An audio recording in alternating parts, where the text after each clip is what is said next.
হঠাৎ যদি কোনো মিষ্টি খেতে ইচ্ছে হয়, ঘরে থাকা সেই সামান্য উপকরণ দিয়ে কিন্তু এভাবে মিষ্টি অনায়াসেই তৈরি করতে পারো।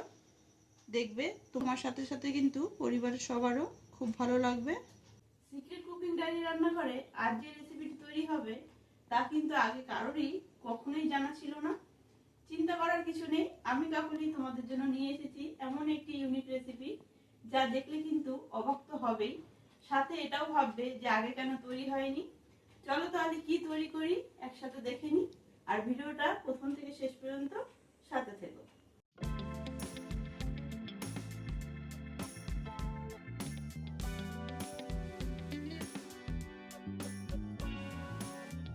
আজকে যে রেসিপিটি তৈরি করব শুধুমাত্র দুটো উপকরণ দিয়ে তৈরি হবে। তার জন্য নিয়ে নিয়েছি এখানে একটা বোল। সুজি ময়দা ঝামেলা ছাড়াই কিন্তু শুধু সামান্য এই আটা দিয়ে আজকে এই রেসিপিটা তৈরি হবে।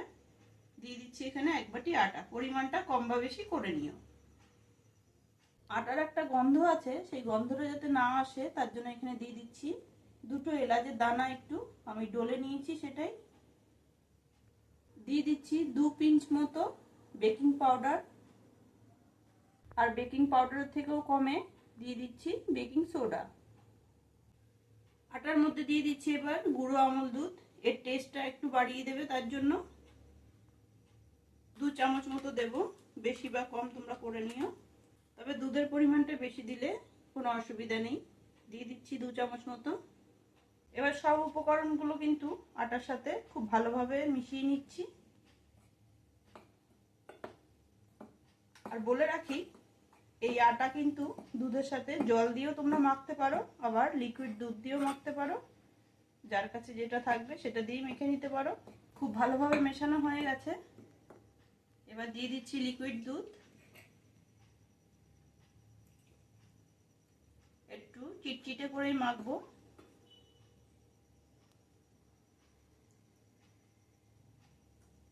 আটা কিন্তু চিটচিটে করে মাখা হয়ে গেছে, এবার এর মধ্যে দিয়ে দেবো ঘি। দিয়ে দিচ্ছি 1 চামচ মতো ঘি, একটু বেশি করেই দিতে হবে। আর এবার কিন্তু হাত দিয়েই মেখে নিতে হবে। চামচের থেকে আটার মিশ্রণটা ভালোভাবে ছাড়িয়ে নিচ্ছি। এবার ঘি দিয়ে আটা কিন্তু খুব ভালোভাবে মেখে নেব। দেখো চিটচিটে ছিল, কিন্তু ঘি দেওয়ার জন্য কতটা সফট হয়ে গেছে, আর বাটির গায়ে যেগুলো লেগেছিল সেগুলো কিন্তু আস্তে আস্তে ছেড়ে যাচ্ছে। খুব ভালোভাবে কিন্তু আটা মেখে নিয়েছি, এবার 2 ভাগ করে নেব। আর একটু নরম আছে, পুরো আটাটা কিন্তু সমান 2 ভাগে ভাগ করে নিয়েছি। এবার একটু বেলে নেব। একটা আটার ডো নিয়ে এইভাবে প্রেস করে বড় করে নিচ্ছি।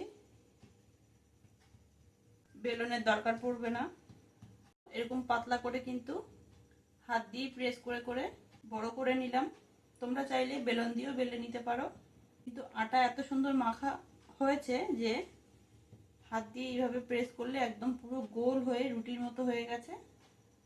এবার একটা ছুরি দিয়ে কেটে নিচ্ছি ছোট ছোট পিস করে। তোমরা চাইলে কোনো কুকি কাটার দিয়েও কিন্তু শেপ দিতে পারো।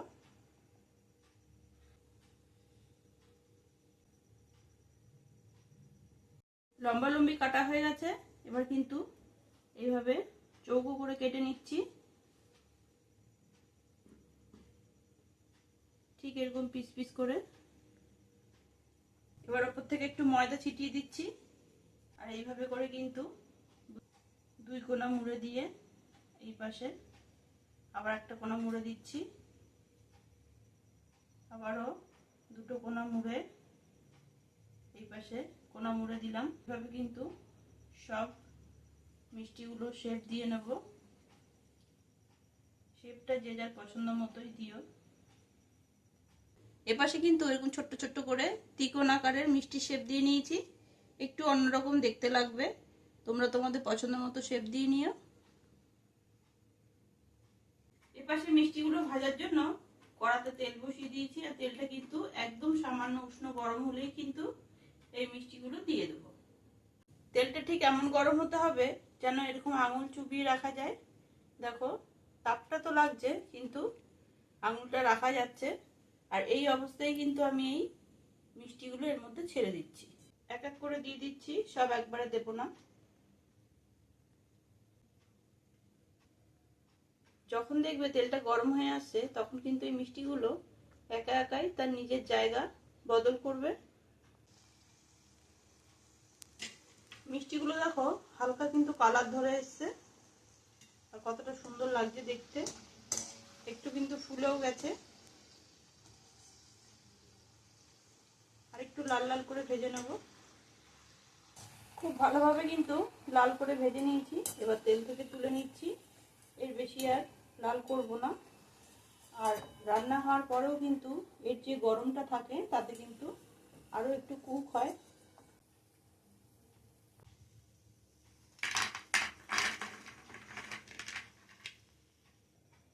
এপাশে একটা বাটি বসিয়ে দিয়েছি হাতলালা। এর মধ্যে দিয়ে দেবো চিনি। যেহেতু 1 বাটি আটা নিয়েছিলাম তাই গলা বাটি দিয়ে দিচ্ছি চিনি। বাটি মেপে দিলেই কিন্তু এর পরিমাণটা ঠিকঠাক বোঝা যায়। গলা বাটি চিনির জন্য গলা বাটি জলই দেব। দিয়ে দিচ্ছি জল। এবার চিনিটা গলা পর্যন্ত অপেক্ষা করব। আর এর মধ্যে দিয়ে দেবো 2টো এলাচ, একটু ফ্লেভারের জন্য ফাটিয়ে দিয়ে দিচ্ছি এলাচ। খুব ভালোভাবে নেড়ে নেব। খুব ভালোভাবে কিন্তু চিনি জলের সাথে মিশে গিয়ে গলে গেছে। এবার দিয়ে দেবো ভেজে রাখা মিষ্টিগুলো।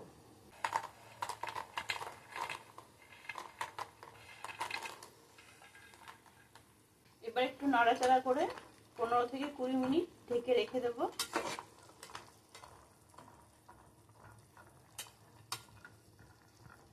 নাড়াচাড়া করা হয়ে গেছে। এবার গ্যাসের ফ্লেমটা অফ করে দিচ্ছি। এবার ঢেকে রেখে দিচ্ছি 15 থেকে 20 মিনিটের জন্য। 15 থেকে 20 মিনিট পর ঢাকাটা খুলছি। মিষ্টিগুলো কিন্তু খুবই নরম হয়ে গেছে, সুন্দরভাবে শিরা ঢুকেছে। এবার কিন্তু শিরার থেকে তুলে নিচ্ছি।